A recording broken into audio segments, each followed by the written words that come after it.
Hey guys, tonight we're slipping back in time to a place where the sun rises like a judgment and breakfast tastes like onions, beer, and bread, because that is breakfast. No lattes, no croissants, just the holy trinity of carbs, fermentation, and sulfur-rich bulb vegetables. We're waking up in ancient Egypt, where you'll be lucky if your teeth make it through the meal, and luckier still if the bread doesn't come with a pinch of sand. You probably won't survive this. Not because the food will kill you, though, maybe, but because you are soft, modern, and untrained in the noble art of beer for breakfast. So, before you get comfortable, take a moment to like the video and subscribe, but only if you genuinely enjoy what I do here. And if you're still awake at this point, drop your location and local time in the comments. It's always fun to see where everyone's falling asleep from. Now, dim the lights, maybe turn on a fan for that soft background hum, and let's ease into tonight's journey together. You rise slowly to the call of ibis cries and a sky smeared with rose gold. The Nile glistens a few hundred paces from your door, if door is what we're calling a reed curtain hanging from a mud brick hut. It's early, still cool, but you know how fast that changes. The sun will burn high before long, and your belly reminds you it's time to eat. You step outside. Already, the air smells like yeast and ash. Smoke curls from communal ovens, and down the path, a chorus of chisel clinks and shouted greetings from your fellow workers tumbles out like birdsong with a hangover. Breakfast is waiting. And yes, it's the same as yesterday, and the day before that, and the 100 days before that. A squat clay bowl holds a hunk of barley emmer bread, crust dark and crumbly, center dense enough to build a wall with. A jug of beer, really more of a soupy mash of fermented grains and water, rests beside it. And then there's the onion, whole, raw, torn into with the same determination you'd save for a cold slice of pizza at midnight. This isn't punishment. This is tradition and sustenance and somehow joy. Because you've earned this. You helped shape mud bricks for the grain storehouse. You hauled water jugs when the Nile was high and carried sheaves of wheat when the fields turned gold. The bread is rough, the beer is thick. The onion stings your eyes just from looking at it, but the trio does its job. You chew slowly, letting your mind wander as steam rises from the warm clay around you. The others eat nearby. Some speak. Some sit in silence. You catch a snatch of a hymn hummed under someone's breath, maybe for the gods, maybe just to drown out the sound of chewing. A child scurries past with a bundle of reeds. Two old women argue over the best way to keep weevils out of the flour. A dog noses at your feet, hoping you'll drop something edible. And then you feel it. The strange, salty satisfaction of being full, even on something so simple. Historians still argue whether the average worker in Egypt was malnourished or surprisingly well-fed. It turns out, if you eat enough bread and beer, your calories are covered. Vitamins? Maybe not so much. But energy? Oh, absolutely. You rinse your hands with a splash of water and rub your fingers clean on your tunic. It smells like smoke and grain, and sweat, and life. This morning meal may look humble, but it's the cornerstone of a civilization that built pyramids, mapped the stars, and debated theology over honey cakes. And it's yours now. For a moment, you pause and look out over the fields. The floodplain glistens, birds wheel overhead, and somewhere, someone is already kneading more dough for tomorrow's breakfast. You sigh, stretch, pick a grain from your teeth. It's going to be a long day. You step away from the clay bowl, licking the last remnants of bread from your fingers. It's the kind of sticky, stubborn dough that clings to the skin even after a good rub with ash or sand. But that's fine. You've long accepted that your fingernails will forever look like a baker's graveyard. The sun's risen higher now, casting long, hot fingers over the Nile's edge. That glint on the water, it's not romantic. It's a warning. Heat's coming. You tug your linen tunic tighter across your shoulders and head toward the grain depot, the heart of all things that feed and pay you. Literally. You don't get coins. You get food. Bread, beer, onions. Rations measured by job and rank. Scribes eat better than farmers, but nobody skips the bread. There's a line already. The scribe under the acacia tree ticks names off a scratched tablet, not looking up. His reed stylus flits like a mosquito, quick and precise. You know better than to speak while he's calculating. Rations are math. Math is serious. Your turn comes. You hold your palm open. A worker ladles a scoop of coarse barley meal into your pouch. Then the onion, small, hard, spicy. It rolls in your hand like a talisman. Finally, the beer ration, delivered in a stoppered clay jug the size of your forearm. You take it gently, nod, and step back. There's a rhythm here, a system that, for all its grinding monotony, works. Grain goes in, bread comes out, people stay alive. And when the grain doesn't flow, when the Nile shrinks, when rats invade, when taxes rise, things unravel fast. Historians still argue whether grain shortages were the real reason dynasties collapsed, or just one of many sand grains in the gears of power. But when you're holding your week's calories in a crumbling cloth sack, you understand the stakes differently. You carry your rations to the shade of a mud wall and crouch beside your friend. Let's call him Many. He's older, his skin worn leather brown from a lifetime of work under Ra's gaze. He's got fewer teeth than bread needs, but he still chews with purpose. Bread's gritty today, he mutters. You nod. It always is. Emmer flour's impossible to fully clean. Stone grinders leave flecks of sand and grit in every loaf. You've learned to chew sideways to save your molars. And yet, this is what Pharaoh eats too. Maybe with honey, maybe with figs or goat cheese if he's feeling generous.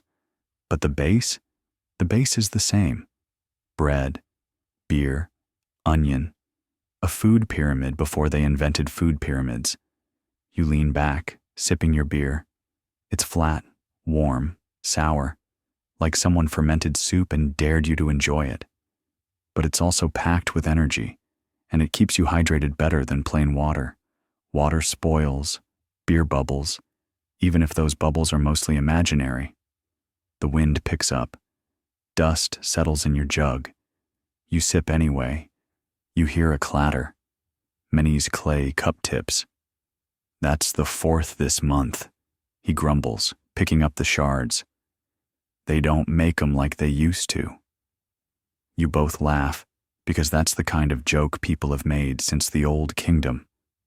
There's a quiet reverence to this midday lull, a moment when the workers rest, when the heat tells even the Pharaoh to nap, when the smell of baking wafts from distant homes like a blessing. A young girl runs by with a basket of steaming bread, fresh from the oven. You catch a whiff, tangy, yeasty, inviting.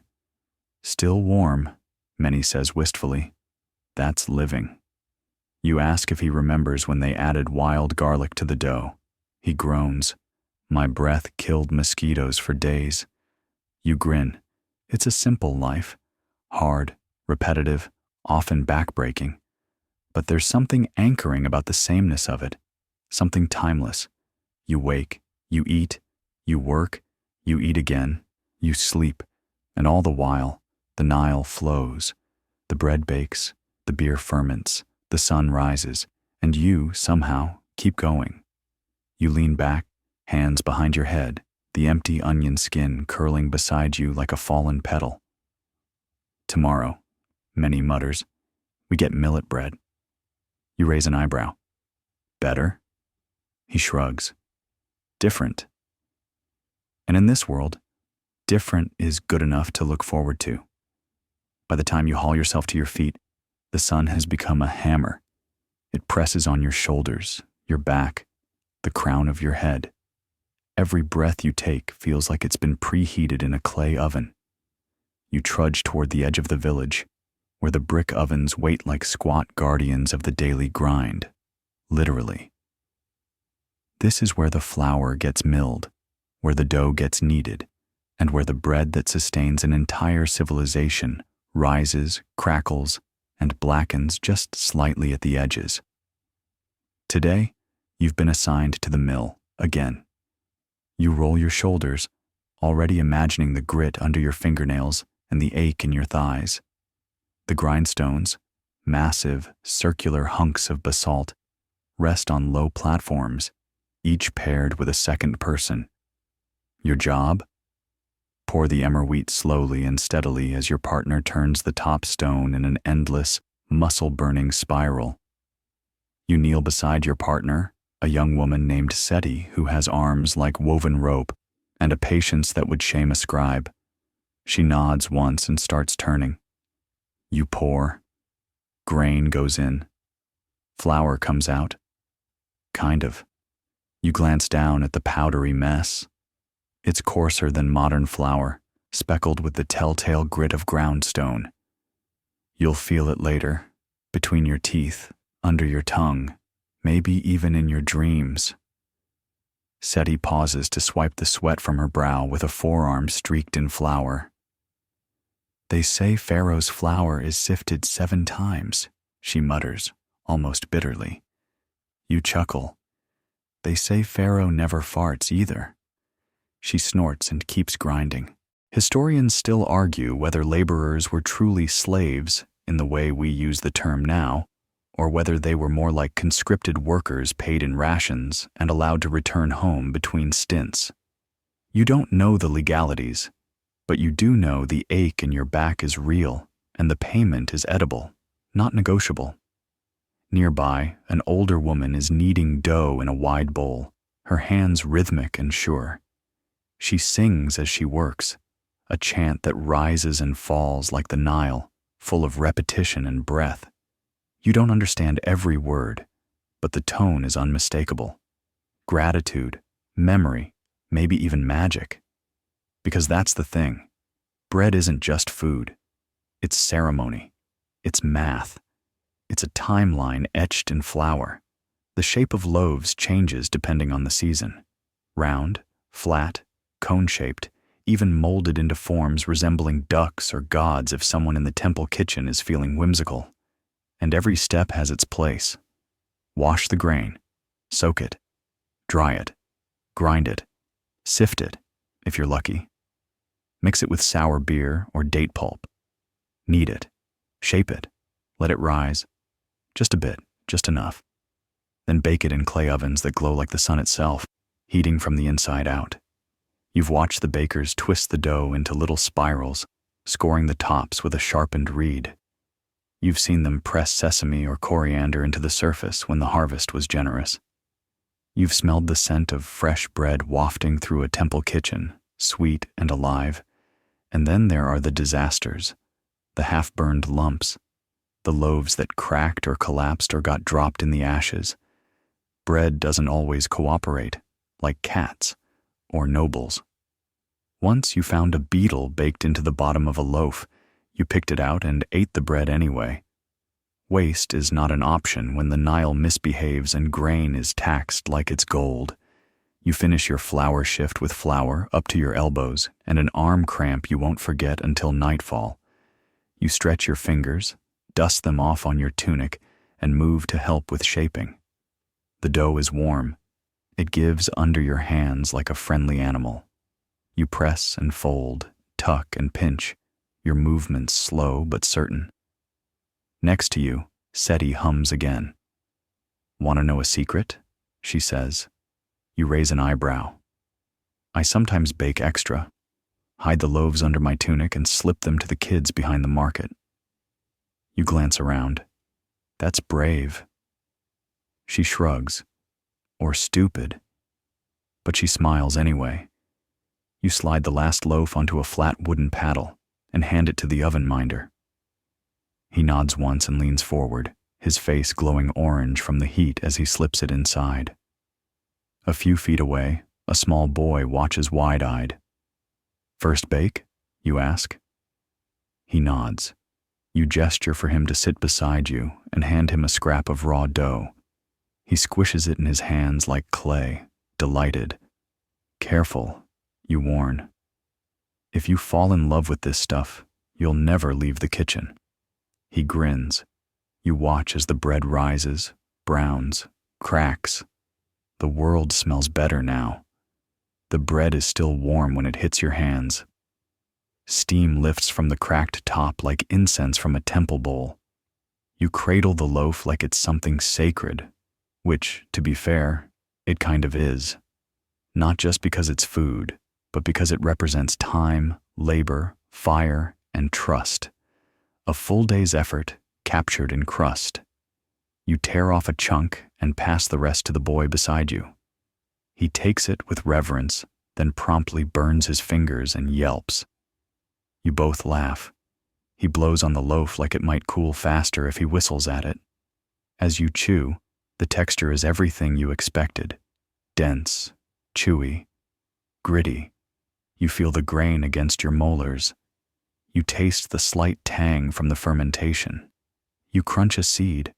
It's not soft, but it's satisfying. A few bakers nearby have pulled out amphorae filled with cloudy liquid, beer. Not the hoppy golden stuff you'd find in a modern tavern, but a murky, yeasty porridge of half-fermented grain, water, and sediment. Think, chunky broth meets wild bread starter. A slosh of this and you're full. 2 sloshes and you're bold. 3 and you're arguing with statues. You take 1 cup and swirl it. The froth clings to the clay rim like a warning. You sip. It's sour. Funky, somewhere between vinegar and oatmeal, but your stomach welcomes it like an old friend. Historians still argue whether beer in ancient Egypt was consumed more for nutrition than intoxication. With so many calories packed into 1 gourdful, and clean water often scarce, it wasn't just refreshment, it was survival. Nearby, Seti is already on her 2nd cup. She raises it in a mock toast. "To onion breakfasts and hard bread," she declares. You raise yours back. "And teeth that still work." There's a brief moment of stillness, of chewing, of slurping. And then you burp, loud. Everyone looks. No one judges. Because here's another thing. This is breakfast. You'd expect kings and queens to dine on delicacies. Honey-soaked figs, spiced goose, bowls of lotus petals.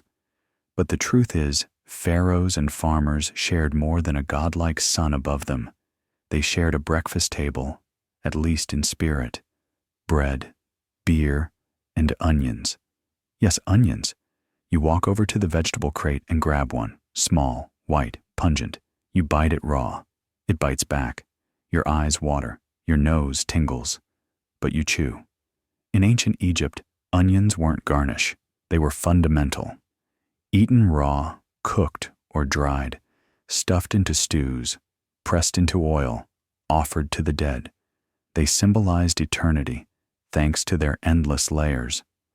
Mummies have been found with onions tucked into their eye sockets. Not kidding. Talk about seasoning the afterlife. There's a quirky theory, whispered more than believed, that onion breath was considered a mark of vitality. That temple guards and pyramid builders kept a clove in their cheek, the way a modern rebel might keep a toothpick. Something about asserting one's health through the power of tears and stench. You finish the bulb and chase it with a gulp of beer. The result is a chemical firework in your mouth. You wince, then you grin. "Worse than the plague," Seti says, holding her nose dramatically. You blow her a kiss. Somewhere nearby, a temple worker unpacks bundles of offerings, loaves wrapped in reeds, jars of date paste. bundles of dried fish that smell like forgotten harbors. These aren't for eating, they're for honoring. Because even in a world where food is function, it's also faith. Bread loaves shaped like animals are laid at the base of an idol. A priest murmurs something low and rhythmic, lighting a cone of incense that smells vaguely of cinnamon and dirt. You pause and watch. You've heard the myths. Osiris teaching humanity how to cultivate wheat. Isis grinding the first grains into flour. Gods who feast on divine offerings, yet somehow leave the pantry untouched. It's theater maybe, but it's sacred too. As you kneel to tie your sandals, you notice a scrap of flatbread on the ground, trampled, hardening in the dust. You pick it up, dust it off, and place it on a nearby wall. Bread isn't trash. Bread is history. By mid-morning, the sun has climbed high enough to bleach the edges of everything. Shadows turn crisp. Sweat clings like a second skin. Work continues, but slowly, measured. Nobody rushes. You can't outrun the sun. You step inside the shade of a small brick house, a baker's home. The air is cooler, barely. The smell is yeasty and sharp, a perfume of scorched grain and effort. Inside, the baker's wife is flattening dough on a round griddle, singing softly to herself in a language older than writing. You don't interrupt. You just watch. It's hypnotic. Slap, turn, sizzle, flip. She glances up and smiles. You hungry? You nod. She tears off a piece of flatbread, folds it around a sliver of roasted garlic and something green, maybe crushed leeks, and hands it to you. You bite. The crust crackles. The inside is soft. The garlic hits hard. It's delicious. No beer, no fanfare. Just quiet food. Simple food. Ancient food. And for a moment, you feel like a pharaoh. Not because of luxury, but because of lineage. This same bite. This same flavor. This same hunger. Shared across centuries. You sit. You chew. You exhale. And the past exhales with you. The baker's wife chuckles as you devour the last bite, crumbs falling to your lap like lazy snow. She wipes her hands on her apron, dark indigo, streaked with flour and thyme, and hands you a jug of water. Not beer this time. Just clean, cool water pulled from a nearby well. It tastes faintly of clay and sunlight. You drink like someone parched from 1,000 years of sleep. Outside, the workday begins in earnest. The sound of bronze tools on limestone, of sandals on gravel, of donkeys snorting in protest. You step back into the heat and the hum of movement. The temple bell rings, not for prayer, but for labor changes. You glance toward the fields where workers in linen tunics stoop low, harvesting emmer wheat. It's coarse, tough stuff, but it's the backbone of the Egyptian diet, woven into every aspect of life. You join the procession heading toward the granary. It's not far, just past the date palms and the scribe's courtyard, where boys sit cross-legged in the dust, reciting numbers in sing-song voices. One glances at you and sticks out his tongue. You respond by wiggling your eyebrows. History doesn't change everything. The granary smells different from the baker's hut. Drier, dustier, heavier. Stacks of sacks line the walls, each one sealed with a clay stamp. Inventory matters here. Wheat means taxes. Taxes mean power. Historians still argue whether the ancient grain economy was more fair or exploitative, but one thing's clear: whoever controlled the wheat controlled the world. Pharaohs weren't just god kings, they were grain lords.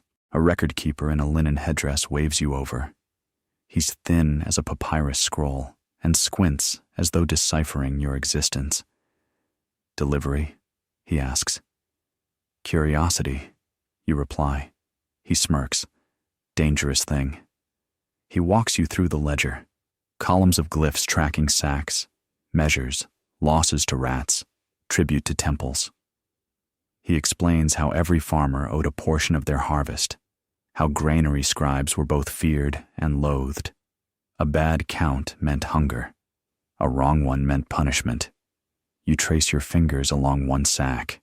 It's coarse, tightly woven, sealed with wax. The seal is simple, a sunburst surrounded by 4 dots. That's the royal mark, the scribe notes. You raise an eyebrow. The Pharaoh gets his flour fresh. He laughs. He gets everything fresh. Even his onions come peeled. You leave the granary with a fresh understanding of bureaucracy. Not thrilling, maybe, but essential. Bread doesn't appear by magic. Beer doesn't brew itself. Every bite of breakfast is the result of someone measuring, storing, grinding, baking, and, yes, arguing. You head back toward the hearth paths, the narrow, winding corridors between kitchens and workshops. Smoke curls into the sky like hieroglyphs learning to dance. Children chase each other through the alleys with clay figurines shaped like hippos. You spot a small shrine tucked into a wall, an offering dish filled with leeks and a splash of beer, left for a household god. The dish is chipped, the beer is flat, the gesture is perfect. Inside a nearby house, you hear laughter. You peek through the doorway, just for a second, and see a family gathered around a low table, tearing bread, dipping into onion stew, passing cups with hands that know each other well. There's something timeless about it, something eternal. You think of your own table back home, wherever home is. Maybe not so different, just different spices, different bread, but the same hunger, the same hope that a meal can stitch people together. You wander into the edge of the market, not bustling exactly, but alive. Vendors squat behind mats, offering garlic cloves braided into ropes, dates like sticky gems, dried fish strung on reeds. A man carves tiny bread loaves out of wood, selling them as offerings for the dead. They won't mold, they'll last forever. You buy one, not because you need it, but because there's something comforting about holding a symbol that never spoils. A small child tries to sell you a bundle of onions. You decline. He shrugs, then eats one like an apple. No flinch, no tear, just pride. Seti appears beside you, holding a jar of fig paste. She scoops some onto a bit of bread and hands it to you. Sweet, syrupy, a burst of sugar in a sea of starch.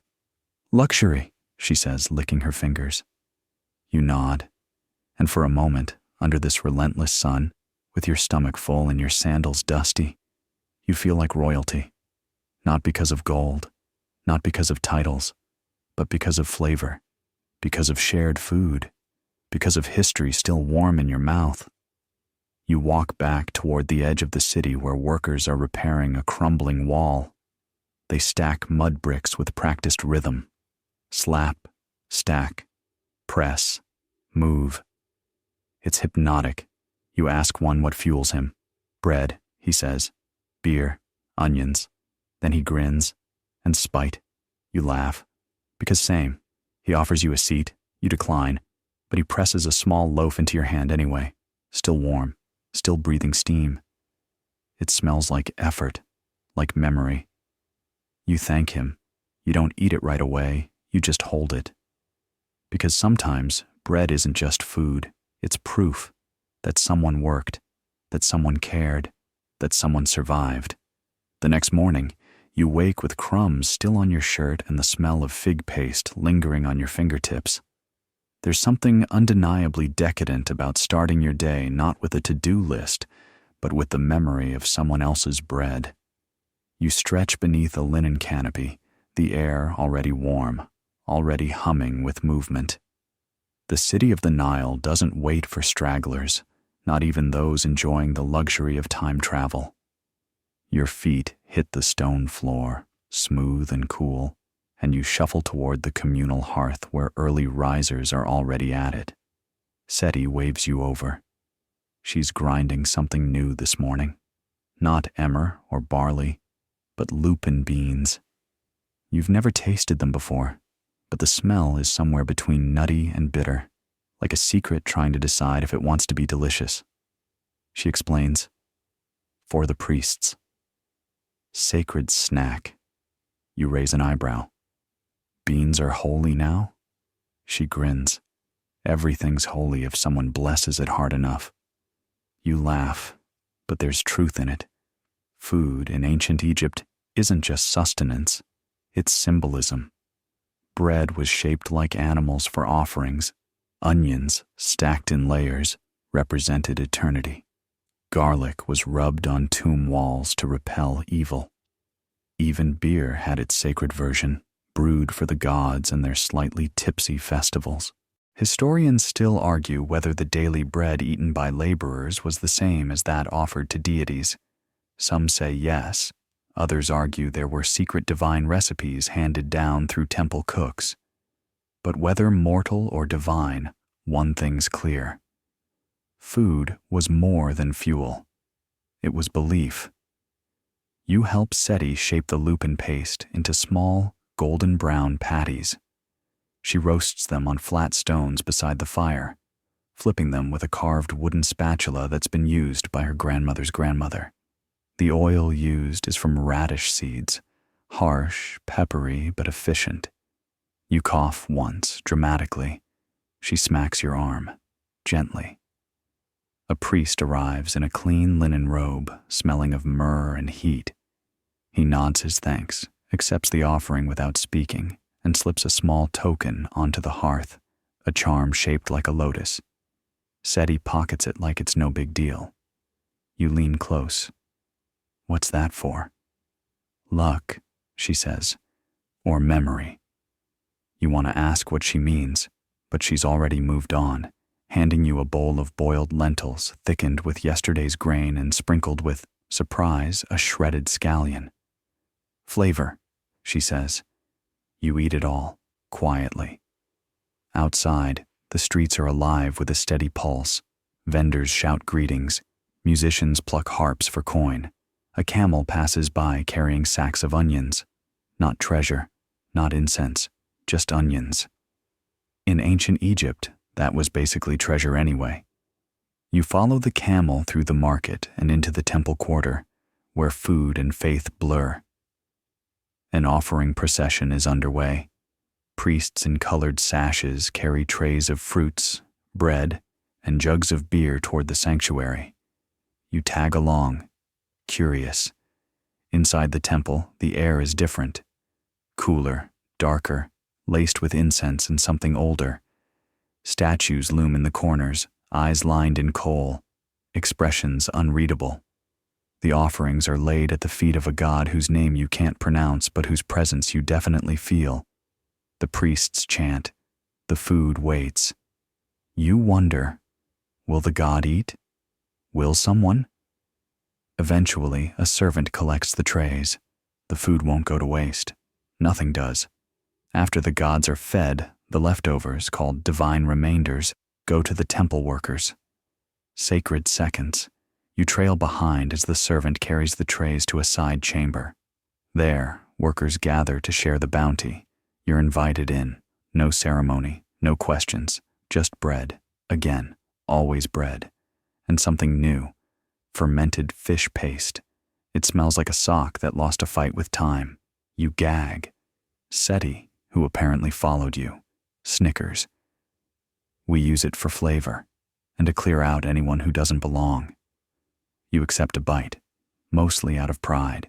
It's salty, sharp, weirdly satisfying, and definitely unforgettable.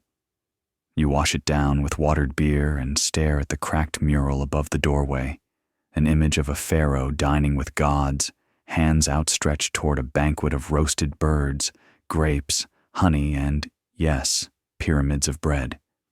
You ask, did pharaohs really eat like that? Seti shrugs. They could. Did they? Depends on the day. She explains that pharaohs had royal kitchens, royal brewers, even royal onion pickers, but they also fasted for rituals, offered food to gods, and sometimes went without certain luxuries for symbolic reasons. Even power had its palate. Historians still debate whether certain foods were reserved for elites or just priced out of reach for commoners. For instance, honey was precious, often used in medicine or religious offerings, not daily toast. And pork? Common, then frowned upon, then rare again. Food fads, older than Instagram. You walk with Seti back into the sunlight. She pauses to trade a flatbread for a handful of dates and hands you one.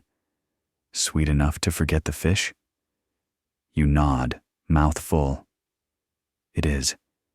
The day stretches on, thick and golden. Children splash in irrigation channels. A scribe scribbles under a palm tree. Someone somewhere bakes, and the wind carries that holy smell of warm grain. You sit on a low wall beside a cluster of kitchen workers. They're peeling onions, laughing, singing. One tosses a skin at you. You toss it back. She grins. Seti nudges you. Told you, better than gold. You ask, the onions? She nods. They last longer, and they make you cry for free. Fair point. You lean back, watching the sun slide down the sky.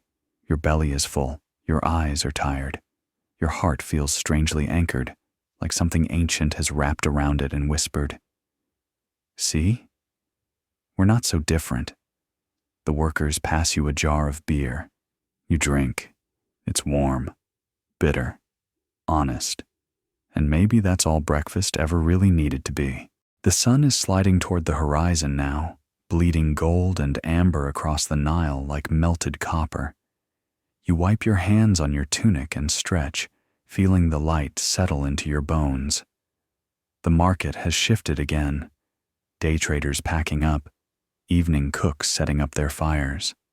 The smell of leeks, grilling fish, and toasted barley fills the air like an invitation. Seti catches your eye and motions toward a quieter alley. Come on, she says. You've seen the temple food, the priest food, the market food. Time to eat like a worker. You follow her through the narrowing streets, where the buildings lean in like gossiping aunties. The chatter changes here. Less formal, more biting. Everyone knows everyone, and that includes what they ate for lunch and who they borrowed onions from last week. You arrive at a small courtyard ringed with cracked stone benches. A low fire pit burns in the center. Around it, a group of laborers lounge, sweat-slicked and tired, but smiling. You sit. Someone hands you a folded flatbread filled with mashed lentils and scallions. No one talks about portions. There's no ceremony, just hands, fire, and trust. This, Seti says, biting into hers, is how the pyramids got built. You blink. With sandwiches? She laughs. With people who knew that good bread was the only thing that made hauling blocks bearable. Historians still argue whether the pyramid builders were slaves or paid laborers. But Seti tells you what the locals believe. They were workers, skilled and fed, not just tools, but craftsmen. Their wages? Loaves of bread, jugs of beer, and onions by the sack. You take a bite of your lentil wrap. The texture is grainy, the flavor earthy and sharp. Not fancy, but real. Honest food for honest sweat. A man across the fire, wrinkled, wide-smiled, offers you a pickled radish. Clears the nose, he says. You accept. He's not wrong. It's like biting into fire. You cough. He laughs. Now you're one of us. The evening settles in. The fire crackles. Someone starts tapping a bead on a jug. Others join in. Seti hums. You tap your foot. And slowly the workers start to talk. Not about gods or nobles, but about food. My wife adds date paste to her barley loaves, one says. Thinks it makes me sweeter. My cousin tried making fig beer, another chimes in. It exploded. My uncle eats raw garlic before work. Says it scares off snakes and his supervisor. You're laughing before you realize it. The stories keep coming. Recipes shared like gossip. Food turned into legend. One man swears he once saw a bread shaped like a scorpion offered to the gods. Another claims his grandmother made air stew, just herbs and hope boiled in water, served with a prayer. Did it taste good? You ask. No, he says, but it made you believe in tomorrow. Someone tosses a crust to a passing cat. The cat doesn't eat it, just sniffs and moves on. Too dignified, clearly. You're told the cats in Egypt are more than pets. They're spiritual insurance. Feed a cat, Seti whispers, and your soul gets priority boarding. You feed the cat, just in case. The conversation shifts to brewing. One man describes his family's method for beer. Ferment the mash in clay jars, seal them with reeds, and bury them for 5 days. No peeking, he says. Beer hates doubt. You ask about the taste. Like bread's dreams. Another adds, or bread's revenge. Beer in Egypt isn't just a drink, it's a cornerstone. Workers got beer rations, children drank a weaker version. Even the gods, according to old tales, once got drunk on it to avoid destroying the world. Historians still argue whether this myth was metaphor or hangover recovery guide. Seti offers you a sip from a jug passed around. It's thick, sour, and a bit fizzy. You wince. Bread's revenge, you agree. The sky darkens, torches flicker on. Someone starts roasting onions in their skins, directly on the coals. The smell is rich, almost sweet. You're handed one, blistered and steaming. You peel the layers with your fingers, burning them slightly, and take a bite. It's soft, sharp, deep in flavor, like all the day's heat and grit and laughter distilled into one bite. You say, I get the obsession now. Seti smirks. Told you. A boy runs into the courtyard with a basket of boiled eggs, still warm from the pot. He sells 2 for a copper. Someone buys a round for everyone. You sit with your egg, your onion, your jug of beer, and think, this might be the best dinner you've had in 1,000 years. And it's not because it's fancy. It's because it's shared. A hush falls as people start eating in earnest. You look around, sweaty tunics, chipped bowls, calloused hands, and feel oddly royal. Because this is the real feast. No golden trays, no trumpet fanfares, just bread and beer and onions, and the sound of fire crackling in the dusk. You finish your meal and lean back on the bench, your belly full and your eyes sleepy. Seti elbows you. You'll be dreaming of barley now. You nod. And figs. And radish fire. She chuckles. Careful. You'll start waking up craving sand. You watch the sparks rise into the night and think, maybe that wouldn't be so bad. Morning comes wrapped in the smell of ashes and barley. You stretch under your woven blanket and yawn like a crocodile in the sun. Slow, toothy, and unbothered. Seti's already up, poking a flat round of dough with her fingers and muttering about air bubbles. You're going to learn today, she says. You blink. Learn what? She grins. How to eat like a real pharaoh. Not just the priests, not just the workers, but the royal kind. Bread, beer, and onion breakfasts. The full golden triangle. You groan and rub your eyes. That's a thing? It was everything. And so it begins. You follow her through the courtyard, past a cat grooming itself with imperial smugness, and into the clay baking shelter. The smell hits you first. Yeasty, smoky, warm, like someone bottled comfort and set it on fire just a little. Today's task, bread, but not just any bread. Seti hands you a dough ball shaped like a small melon. This one's for the gods, she says, and this one's for your belly. You flatten it gently on a stone slab, your hands coated in flour and nervous energy. Seti shows you how to press the center with your thumb and draw a spiral. It's meditative, almost like sculpting memory. Egyptian bread, she says, was mostly made from emmer wheat. Tough stuff, full of grit, literally. Sometimes they didn't filter out the chaff and sand. That's why everyone's teeth fell out. You glance at the oven, a dome-shaped clay structure half buried in the ground. She opens the hatch, revealing coals that glow like dragon breath. You ready? Not even a little. She laughs and slides your bread into the oven on a flat wooden paddle. Give it time, she says. Everything good takes time, even breakfast. You watch the heat ripple, smell the crust forming, and just like that, the humble loaf feels holy. Over in the corner, an old woman stirs a pot of beer porridge. Yes, beer porridge. Apparently, this is how pharaohs started their day. Bread with a side of fermented barley mash, served warm and seasoned with herbs and honey. You hesitate. Is it safe? Safer than swimming with hippos, Seti says, and tastier. You take a spoonful. It's sweet, tangy, like sourdough decided to throw a festival in your mouth.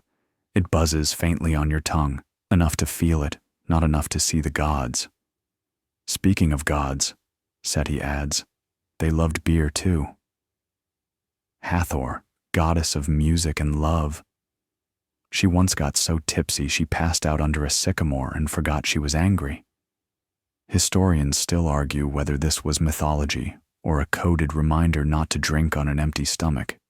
Your bread emerges from the oven, puffed, golden, blistered in just the right spots. Seti slices it with a copper knife, revealing the soft steam inside. You tear off a piece, dunk it into the beer mash, and take a bite.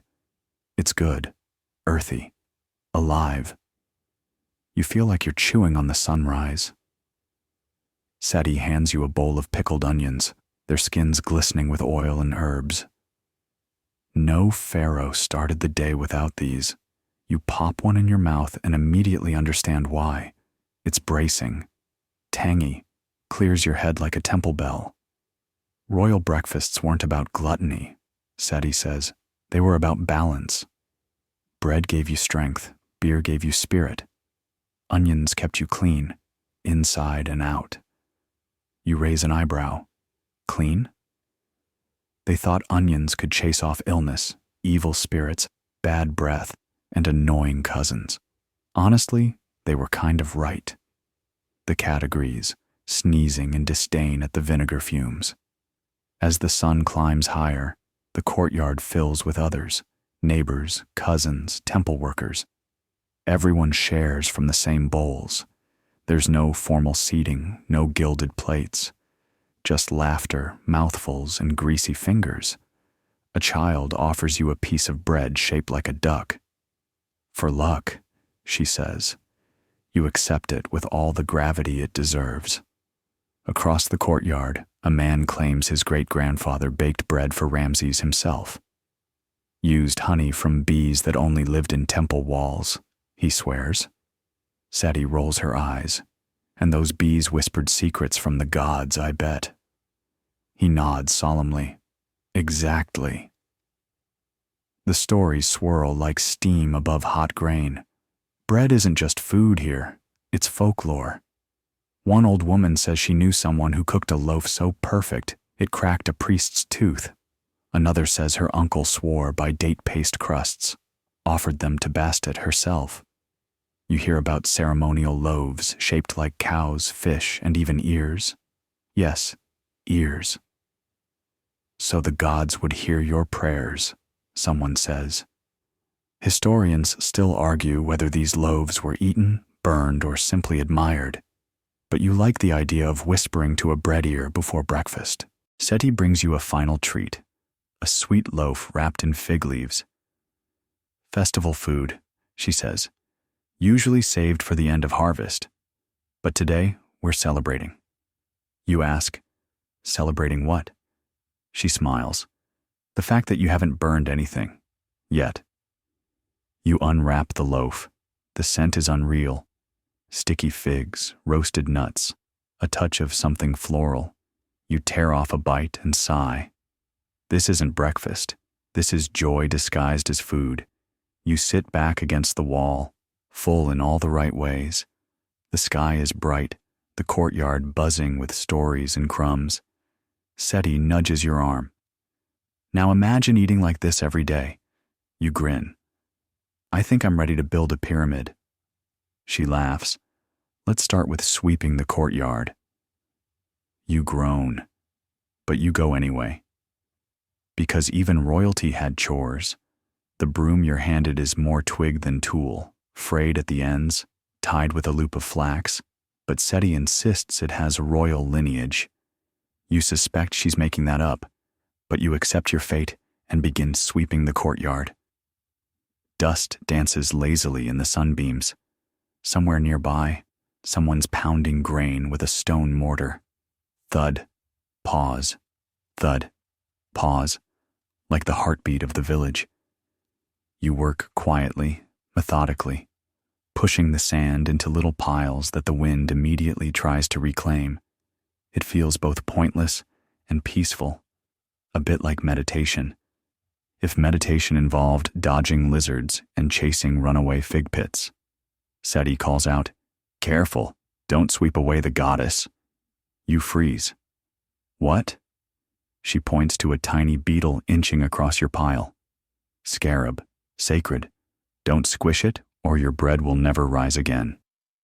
You watch the beetle trundle off like it owns the place, which, to be fair, it probably does. Egyptians believed scarabs symbolized rebirth, rolling their little dirt balls like miniature suns. Once the divine dung roller is safely out of range, you resume sweeping. Your muscles ache from yesterday's salt mining, but there's something satisfying in moving with the rhythm of the place. After the courtyard's clean enough to pretend it always looked like this, Seti hands you a clay jug. Time for beer. You blink. More beer? She shrugs. Hydration. Beer in ancient Egypt wasn't the frothy pint you might picture. It was cloudy, thick, and more porridge than party. Brewed from partially baked bread and barley, it was less cheers and more chew. But it was nutritious, affordable, and sometimes the safest thing to drink. You sit beneath a fig tree, jug in hand, and take a cautious gulp. It's sour, grainy, with a strange yeasty bloom that tickles your nose. Not bad, not great, just ancient. A boy runs past chasing a chicken. It squawks like it's offended by history itself. Seti settles beside you with her own jug. Pharaohs drank this, so did farmers, even toddlers. You raise an eyebrow. Toddlers? It was boiled, safer than river water. Plus, it kept them quiet. Historians still argue whether children drank beer daily or only on special occasions. But there's plenty of evidence that beer was more than a drink. It was a staple. Workers on the pyramids were often paid in it. You imagine a contractor today saying, "Here's your paycheck," and a jug of lukewarm, sour barley sludge. Somehow, it worked. Seti tilts her head. You know, beer had different grades. The really fancy stuff was brewed with dates, spices, even honey, reserved for festivals or temple offerings. You swirl the jug. What grade is this? She snorts. Let's call it peasant deluxe. You clink jugs and drink again. It's growing on you. Later, Seti invites you to the granary. It's a low, cool building with thick walls and baskets taller than you. The air smells of husk and dust, with a sweetness underneath, fermenting grain maybe. Inside, workers sort wheat and barley, their hands moving like dancers in slow motion. You help sift chaff from kernels using a flat woven tray. It's trickier than it looks. The grain dances off in every direction, like it's trying to escape its destiny as breakfast. Grain was the heartbeat of Egypt, Seti says, her voice low so the workers don't overhear her half-teaching tone. Taxes, salaries, rituals, it all came down to grain. You nod, watching a handful spill between your fingers. Golden. Persistent. There's a legend that the first loaf was discovered by accident, a bowl of dough left too long in the sun, rising into something new. Whether it's true or not, you like the image. Sunlight as the first baker, yeast as the divine spark. Seti tells you that even the gods were bakers. In some stories, Khnum, the ram-headed god of creation, used a potter's wheel not just to form humans, but to knead dough into souls. You look down at the flour clinging to your hands. Kneading souls, you whisper. Better than crushing them, Seti replies. Outside, a shout rises. Someone's uncovered an old bread mold from a dig site near the riverbank, still holding the fossil of a half-baked loaf. People gather to gawk at the relic. It looks more like a stone than a snack, but it's treated with reverence, like it might start speaking any moment. Loaf of eternity, someone jokes, but no one laughs too loud, because the bread of the dead was a real thing, offered in tombs, sealed in jars, carried to the afterlife like a packed lunch for eternity. Seti leans close. They found a bakery in the workers' village at Giza. Dozens of ovens, bread molds, grain bins. It wasn't just nobles who had carbs. You picture ghostly bakers kneading dough by starlight, feeding pyramids with loaves and sweat. Bread wasn't just food, it was memory, repetition, ritual, a language passed from hand to hand. The sun shifts lower. Shadows stretch long across the granary floor. You wipe your hands and follow Seti back to the courtyard where dinner is being prepped. Tonight's feast, lentil stew, flatbread, boiled leeks, and a few precious onions. The smell is sharp, rich, oddly nostalgic. Seti winks. No beetles in this one. You sit with the others, scooping stew with your bread, sipping a thinner beer from a carved cup. The stars begin to appear, timid at first. Someone starts humming. Someone else claps a rhythm. Before long, the courtyard pulses with a soft kind of celebration. Not for anything big, just for eating, together. You lean back against the wall, belly full, fingers sticky with bread and oil. Think the pharaohs did this too? You ask. Seti shrugs. Maybe, maybe not, but I bet they wished they could. And just like that, you understand something important. You're not just tasting ancient food. You're tasting what kept people human. Morning comes slowly, a pink glow creeping up the limestone walls like syrup on warm bread. You wake up in the grain storeroom. Someone gave you a woven mat, a folded shawl, and instructions to watch out for beetles with ambition. You don't remember falling asleep, but you remember the warmth of stew, the thrum of song, the scratch of barley dust in your nose. Seti is already outside, grinding herbs with a carved pestle that's worn smooth at the handle. Up, royalty, she says, nodding to your tangled hair. The pharaohs demand breakfast. You stretch, bones cracking like papyrus in the sun, and follow her into the kitchen space. It's little more than a corner shielded by reed mats, but it smells like heaven. Roasting barley, sweet dates, crushed garlic, and something musky you can't place. Seti grins. Garum. You blink. Roman fish sauce. Local variant. Fermented catfish and wild onion. We don't waste. You choose not to ask follow-up questions. This morning's meal includes something new. Tiger nut cakes, crisped over the fire, and dusted with date syrup. They're chewy, slightly gritty, but delicious. You bite into one and taste the sugar-rich Nile mud where the nuts grew. Earthy, real, like eating history with your teeth. Seti explains that tiger nuts weren't just snacks.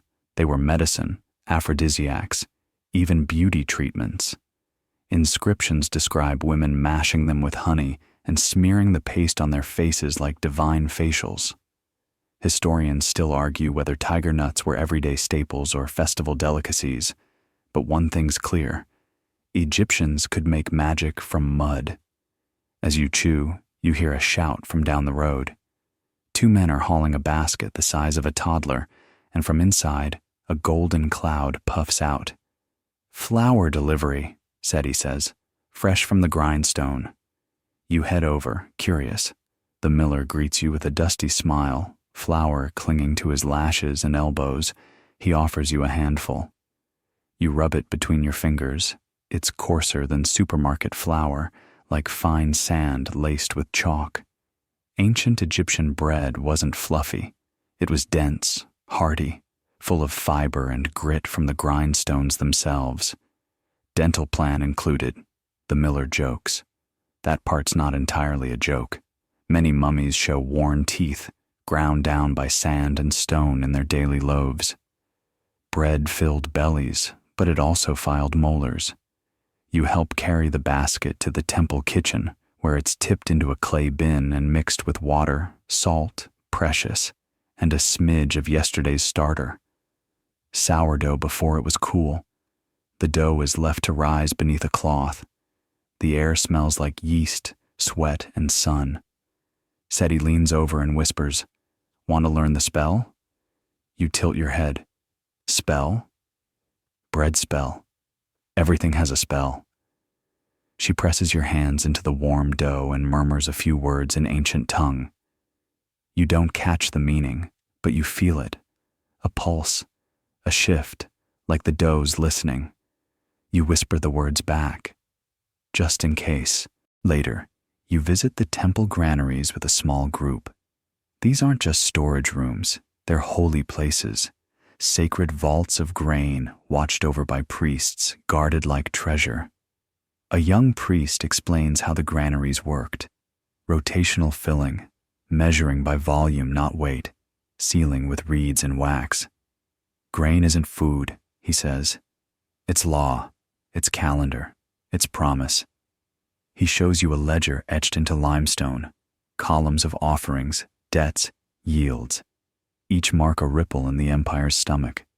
You run your fingers along a groove carved 3,000 years ago and feel strangely full. By midday, the bread is ready to bake. You help shape the loaves, small oval discs, each one pressed into a pottery mold. Some are plain, others stamped with symbols, ankhs, suns, birds mid-flight. Seti shows you a favorite, a lotus flower. Symbol of rebirth, she says. Bite into one, and maybe you wake up someone else. You grin. Or with better breath. The loaves are baked in clay ovens, tall, beehive-shaped, hot enough to blister paint. You watch a woman slide the bread in with a long paddle. Flames curl around the edges, smoke rises. Time slows. Minutes later, she pulls out the bread, dark, crusted, steaming at the edges. You break one open and inhale. Earth, fire, sweat, sunlight. You bite in, and it's rough, crunchy, tangy, alive. This isn't bread for butter or avocado. This is bread that fed empires, that built tombs, that outlasted kings. You eat too. As the day winds down, you help sweep the baking area, ash clinging to your skin like old secrets. Seti hands you a pot of beer and a final tiger nut cake. You sit on a low stool, feet sore, hands raw, heart content. Still wish you were eating like a pharaoh, she teases. You think for a moment, then shake your head. Nope, I like eating like this. She nods, smirking. Good answer. And as the sun dips behind the obelisks, casting golden light across flour-dusted faces, you understand why. This isn't just eating, it's remembering, it's reliving, it's honoring the stubborn, brilliant, bread-loving heartbeat of Egypt. You wake the next morning to birdsong and the creak of a water wheel, both steady as breath. Your body aches, but not in the bad way, more like a full-body reminder that you've spent the last few days hauling, kneading, lifting, stirring, and laughing, and listening, and chewing, Seti is already bustling around the fire, her sleeves rolled up, her hair braided tight. Today's treat, she says, is lentil stew with garlic flatbread and, if the gods love us, pickled radish. You blink. Pickles? In ancient Egypt? Oh, child, she laughs. We pickled everything. Turns out, preservation was an art form in pharaonic kitchens. Onions were braided and hung in doorways. Fish were dried and salted. Cucumbers were steeped in brine jars beneath clay lids. Even dates were fermented into a kind of tangy relish that probably doubled as medicine. Historians still argue whether pickling was primarily for taste or for storage, but when you take a bite of the sharp, salty radish, your mouth puckers in a way that suggests both. You help stack baskets of greens, lettuce, arugula, and a plant called malakia, which looks like spinach but tastes more like okra's introverted cousin. It'll go into a stew later, thickened with ground fenugreek and flavored with coriander. Smells like my grandmother's kitchen, Seti says, and she was born 2,000 years after this recipe. You smile. Food is time travel like that. After breakfast, the temple assigns you a new task: honey harvest. You're guided to the apiary, a sun-warmed courtyard lined with clay hives stacked like lazy amphorae. The bees are small, buzzing, and surprisingly polite. An older woman named Nabet shows you how to smoke the hives gently. Not too much, or the bees panic. Not too little, or they sting your soul. You reach into the hive with slow hands and lift a dripping comb. Golden, sticky, smelling of papyrus and wildflowers. You taste a drop. It's floral and sharp, almost citrusy. Marsh honey, Nebet says, from lotus pollen. The Egyptians prized this stuff. Honey wasn't just sweet, it was sacred, used in offerings, medicine, cosmetics, and embalming rituals. Pharaohs were buried with jars of it, sealed and still edible thousands of years later. Immortal sugar, you joke. Nabet nods solemnly. Bees don't lie. Later, you help process the honey, straining it through linen, sealing it in ceramic jars. You scratch a note into one with a stick. Not for beetles. Seti finds it and snorts. Too late. Back in the kitchen, the mood is celebratory. The priest has approved a ceremonial dish: duck glazed with honey and beer, roasted over hot stones. It's not a daily food, not even close. This is the kind of meal you prepare for the gods, or visiting nobles, or maybe very lucky time travelers.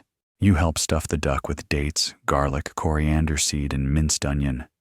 It smells intoxicating. You almost forget about how sweaty your tunic is. Seti wraps the bird in palm fronds, ties it with string, and lowers it into a pit oven. The smell hits instantly: meat and sugar and spice and ash. You sit nearby, breathing it in like incense. Want to know the first recipe ever written? She asks. You nod. She raises an eyebrow. Boil grain. Add onion. Add beer. Pray the bread doesn't burn. You both laugh. Historians still argue which civilization invented stew, but in this moment, it doesn't matter. You're living in one that perfected it. When the duck is done, it's carved with reverence. You get a slice no bigger than your palm, still warm and shimmering with glaze. You take a bite, and it's complex: crunchy skin, soft flesh, sweet fat, bitter herbs. It's like all of Egypt concentrated into a single taste: Nile and field and flame and faith. You chew slowly, you close your eyes, and for the first time since arriving, you feel not just fed, but changed. Later, as the sky deepens into sapphire, the temple courtyard fills with lanterns. Clay bowls of food are passed hand to hand. Children chase fireflies. A man plays a reed flute, the notes rising like bread in the heat. You lie back on a reed mat, full and fuzzy. Still hungry? Seti teases. You shake your head.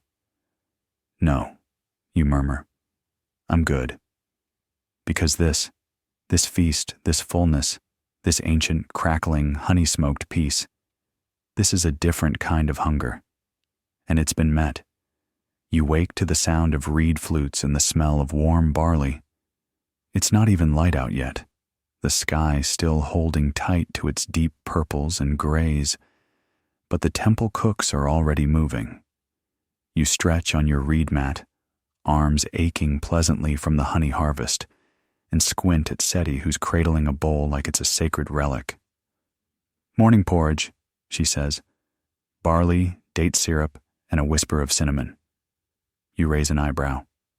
Cinnamon? She winks. Imported, stolen, worshipped, pick your verb. Indeed, spices in pharaonic Egypt weren't everyday fare. Cinnamon, myrrh, and frankincense came from the mysterious land of Punt, part trade partner, part myth. Historians still argue whether Punt was in modern-day Somalia, Eritrea, or somewhere more esoteric like an ancient mirage. What matters is that Egyptians treated these spices like edible miracles. You sip the porridge slowly. It's thick, earthy, and so sweet it makes your teeth ache in a way that feels spiritual, like you're honoring something. And you are. Because in ancient Egypt, meals weren't just meals, they were ceremonies. Every bite a bargain with the gods, a poem for the afterlife, or a plea for rain. That's why food was buried with the dead, because if you made it to the field of reeds, you didn't want to go hungry. You helped prepare food offerings later. Small loaves shaped like birds, honey-smeared nuts, and cakes made from tiger nut flour and laced with sycamore fig. They're placed reverently in front of small statues, the incense curling like question marks. Seti leans over and whispers, "You know they used to make beer just for funerals?" You blink. "What kind of beer?" "Strong," she says. "Like, you'll see Anubis by lunchtime. Strong." Turns out beer wasn't just a breakfast beverage. It was holy. Called the divine liquid, it was used to honor Hathor, Sekhmet, and to fuel every major festival. Some temples even had entire brewery wings. Your guide tells you a priestess once kept a log of dream visions after drinking too much. Most of them involved cats. You spend the afternoon helping wash gourds used for storing bread beer. They're rough, worn smooth by generations of handling. You find one with a carving near the lip, a lotus flower beside a zigzag. Name of the brewer? You ask. Seti peers at it. Maybe, or just someone doodling during fermentation. You hold it up like a relic. Ancient graffiti. That evening, a traveler arrives at the temple gate, wrapped in linen, dusty, smiling. He's from the Delta, and he carries dried fish and garlic tied in reed rope. He offers it to the priest, who shares it with everyone. You get a strip of sun-cured catfish, tangy and chewy, with just enough salt to spark memory. Seti passes around a bowl of garlic paste, thick as mud and pungent as vengeance. "This," she says, "is how you know the gods love you." You dip the fish. Your eyes water. Your mouth burns. You cough. Seti grins. "See?" Despite the spice, or maybe because of it, your senses awaken. You hear conversations more clearly, the gossip about a new scribe, the laughter of two young men arguing about whether duck or goose makes better jerky, the soft lull of temple bells in the distance. You feel part of it, connected, smeared with garlic and humming with barley and wind. Later, you walk the edge of the fields with Seti. The flood season is approaching, and the air carries a different weight. The Nile, once placid, now murmurs with possibility. You pause at the edge of a canal and spot a small crocodile sunning itself on a rock. "You think they used to feed them?" you ask. Seti snorts. Crocodiles fed themselves. Fair. Though the priests at Kamambo did keep one as a pet. fed it cakes and honey. Cakes and honey? Sure, and probably stray goats. Historians still argue whether crocodiles were worshipped because they were sacred, or just terrifying enough to deserve bribes. You return to the temple just as the lanterns are being lit. Tonight's dinner is light: flat bread, pickled leeks, and a stew of lentils and sour herbs. You sit cross-legged, cradling your bowl, the day's flavors still echoing in your mouth. You hum softly, and others hum back. The sky overhead darkens into a canopy of stars, and the moon hangs fat and low over the river. You lie back again on your mat, belly full of barley and story and salt. Seti settles beside you. "You ready to eat like a god tomorrow?" she asks. You laugh. "I thought we already were." She smiles. "You're learning." And just like that, the night presses in, not heavy, not lonely, but warm and wide and buzzing with old songs. You wake to a dream of golden bread, crisp on the outside, steaming and soft on the inside, slathered in honey and topped with crushed dates. The kind of bread that makes you forget your own name. When you open your eyes, the smell lingers. Not a dream. Real bread. Baking. You sit up fast and find Seti already gone. Outside, the courtyard is bright with morning sun, and the temple ovens are alive. Bread, in Egypt, is serious business. And today, you're learning from the best. A pair of bakers wave you over. One is tall and wiry, with forearms like papyrus scrolls wrapped in muscle. The other, older, kneads dough with the kind of calm only seen in stone statues and people who can punch a lion. "Ever shaped a loaf before?" the older one asks. "No," you admit. "Good. Means you won't ruin it with technique." You're handed a lump of dough, sour-smelling, warm, flecked with bran and wild herbs. Ancient Egyptian bread wasn't soft or fluffy like modern loaves. It was coarse, heavy, full of grit from the grinding stones. Sometimes even bits of quartz made it in. Archaeologists have found toothware in mummies consistent with eating sandpaper for breakfast. Still, it was sacred. The word for bread, ta, also meant life. It wasn't just food, it was spiritual fuel. You press your fingers into the dough, forming a spiral. The shape matters. It represents the sun, they tell you. Circular loaves for Ra, oblong for Osiris. Loaves shaped like animals, plants, and even ears, offerings for health and divine favor. Seti shows you how to score a pattern across the top, 2 diagonal cuts. "So it breathes," she says, "like us." You place your loaf onto a flat stone near the edge of the fire. The ovens aren't deep, just dome-shaped clay furnaces called tabans. They radiate heat in all directions, and the smell of barley, date syrup, and wild yeast fills the air. While the loaves bake, you help carry water from the cistern to cool the stones. The water sizzles on contact, steam rising like incense. You feel like an alchemist. You're rewarded with a breakfast of beer and onion. Yes, again. But today the onions are roasted, blackened at the edges, sweet and spicy inside, peeled with fingers and devoured without ceremony.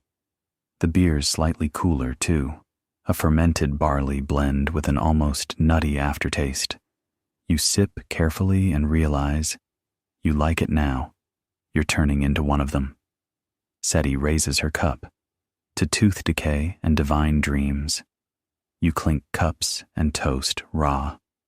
Later that day, a traveling musician arrives, carrying a lute-like instrument made of wood and sinew, and a voice that could wake stone statues. He sings a song about a woman who fell in love with a baker and followed him into the underworld just to find his flower. You're told it's based on a true story. Maybe. Historians still argue whether such love songs had ritual value or were just the ancient version of sad girl ballads. But tonight, the temple listens. The air tastes of bread and beer and myth. In the late afternoon, You're tasked with grinding grain. It looks easy. It's not. You kneel beside a large basalt slab and use a smaller stone to crush barley into flour. It's repetitive, rhythmic. Back and forth, push and pull, until your arms ache and your knees go numb. But there's a flow to it, a trance. You lose track of time. Eventually, Seti nudges you. Careful, you'll become a statue. You sit back, wiping your face with a cloth that now smells permanently of grain and smoke. She shows you the flour, coarse, brown, flecked with husks. This is how we feed the dead, she says, and the living. It's true. Tombs are filled with images of bread, paintings, carvings, even clay models of bakers mid-task. Because food, like love and loss and pyramids, was eternal.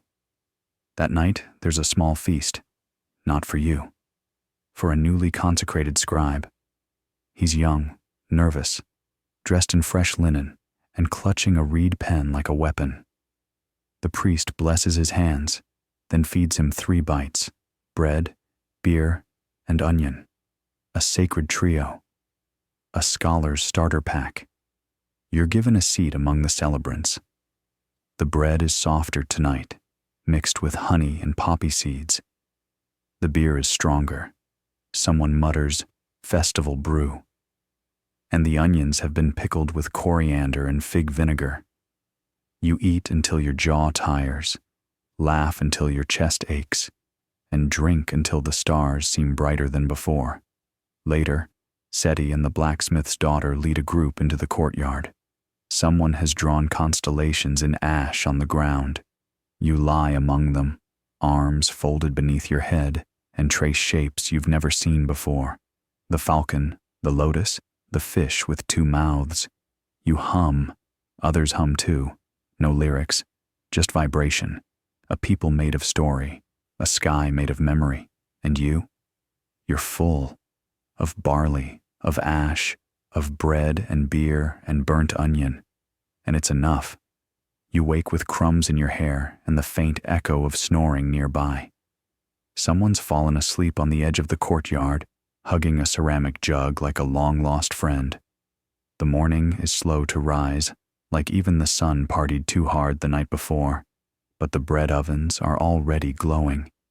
You stretch, yawn, and accept the cup of lukewarm beer that Seti presses into your hands. Cure for everything, she says. You don't question it. Today is about trade. Not the big kind. No gold, no papyrus scrolls bound for Thebes. This is the real stuff. Food for food, grain for labor, loaves for kindness. You help carry baskets to the river docks, where reed boats bob lazily against stone piers. The Nile glitters like a story that hasn't decided its ending yet. At the market, a woman with sun-creased skin and hands like tree bark offers dried fish in exchange for barley flour. Another man barters clay jars for 3 loaves. Someone else trades 2 garlands of lotus flowers for a jug of beer and a pickled onion. You pause at that last one. Romantic or desperate? Maybe both.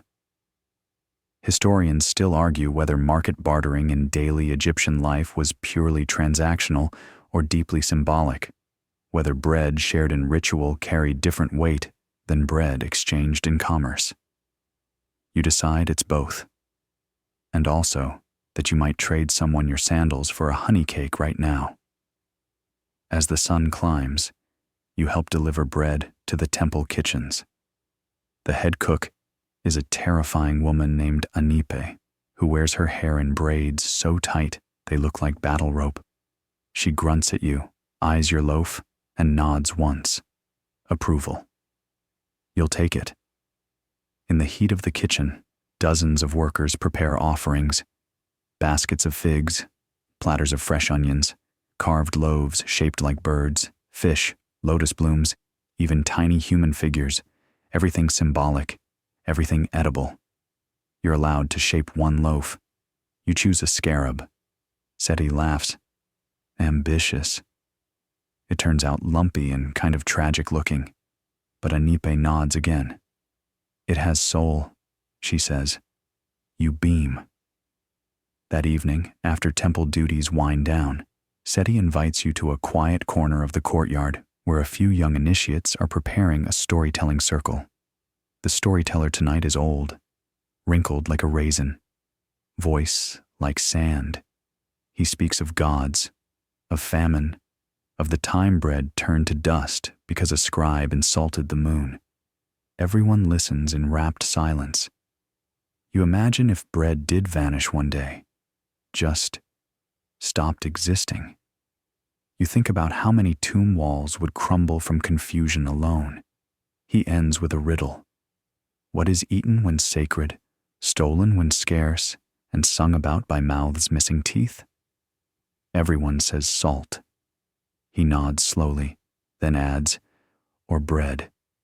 Either answer works. You sleep that night under the open sky, wrapped in a borrowed linen shawl.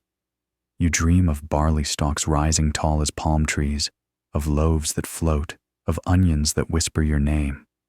You dream of a feast, not extravagant, not royal, just full bowls, full bellies, full laughter, and someone passing you a simple crust with a smile.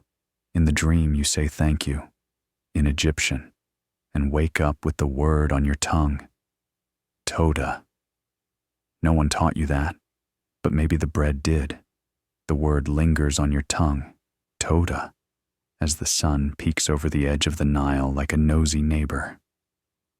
You sit up slowly, stretching beneath the woven awning, and watch morning unfold in warm, golden slowness.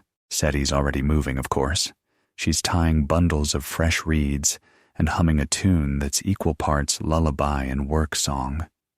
You yawn, stand, and wander toward the communal oven, where a young boy is fanning coals and muttering complaints about how his eyebrows keep getting singed.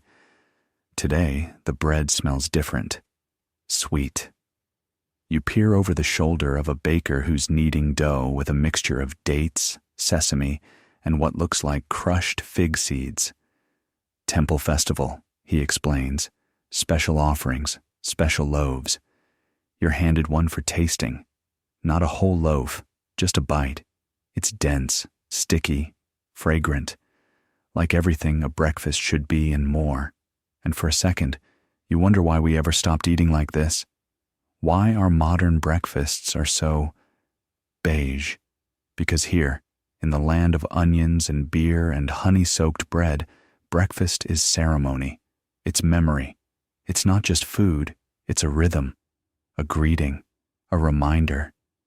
You sit down on a clay bench with your small portion and tear into it slowly, letting the flavors unfold on your tongue. The grain is rough. The sweetness lingers. The sesame crunches like it means something. You're not alone. Others sit beside you. Seti, the kid with half eyebrows, the raisin-voiced storyteller. No one says much, just chewing, just nodding. The priestess walks by with a basket of offerings. She smiles at you. You smile back. It's a good moment, one to hold on to. Historians still argue whether communal meals like this were standard for workers or special to festivals, whether everyone got sweet bread or just the chosen few. But right now, it doesn't matter. Right now, it's yours. After breakfast, you help in the fields, harvesting reeds, pulling weeds, shaking insects from the grain. The work is rhythmic, honest, the kind that makes your muscles ache in a way that feels earned. You sweat, you laugh, you stop to sip from a ceramic jug that tastes of warm clay and ancient water. The sun rides high again, but today it feels less cruel. You and Seti exchange a glance when the call for mid-meal comes. Not quite lunch, not quite snack, just more beer and onion and bread. And it hits you again, like it did that first morning. This is survival. This is civilization. This is the daily feast that built pyramids, shaped theology, wrote poetry in the dust. Bread, beer, onions, simple, perfect, sustaining. That evening, you walk the temple corridor one last time. The walls are golden with lamplight, flickering with gods and glyphs. You trace your fingers over the symbols, not reading, just feeling. The grain of stone, the pulse of ancient stories. When you step outside, the moon is full again. A perfect white disk overhead, watching like a scribe. Seti joins you, offers you a small pouch. You open it. Inside, a hardened crust of bread wrapped in linen. "For the road," she says. You look at her. "I'm not leaving," you say. She shrugs. "Maybe not tonight." But you know what she means. Dreams shift, journeys change, and sometimes you wake back in your own bed with the taste of barley and the smell of sesame still clinging to your breath. You hold the crust tight. You say thank you again, not out loud, just softly, where it counts. So now, as your eyes grow heavy and your thoughts begin to drift, let the world of pharaohs and fire-baked loaves settle gently into the folds of your sleep. Let the soft crunch of sesame, the sweetness of dates, and the tang of beer-soaked grain hum low behind your ribs like an old lullaby. There's no more work to do, no more barley to thresh, no ovens to stoke or onions to peel. You've eaten like a builder of pyramids. You've tasted the rhythm of the Nile. You've sat shoulder to shoulder with those who carved stories into stone and shaped time with their hands. So now, rest. Let the heat of the Egyptian sun melt into a soft warmth around your shoulders. Let the stars over Thebes stretch into long threads of silver across your sky. Let the hum of a hymn, carried by workers walking home with full bellies, follow you into dreams. And as you drift, remember, civilizations don't rise on grandeur alone. They rise on mornings like this, on humble bread, on simple thanks, on shared meals beneath quiet moons. You made it. You're here. And the stars will keep watch, just like they always have. Sweet dreams.